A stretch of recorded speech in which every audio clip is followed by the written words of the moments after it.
కాశీ ఉన్నాడా? నా పోలీసుడే.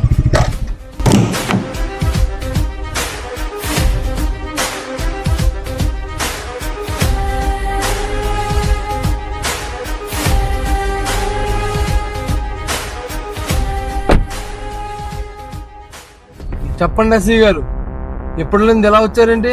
సిటీలో కొత్త డ్రగ్స్ వచ్చాయని తెలిసింది.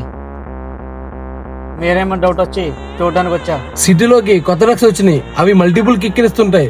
సో ఇటువంటి పట్టించుకుంటే మనం బిజినెస్ చేయలేం. సిటీలోకి కొత్త డ్రగ్స్ కాకుండా రుద్ర కూడా వచ్చాడు, జాగ్రత్త.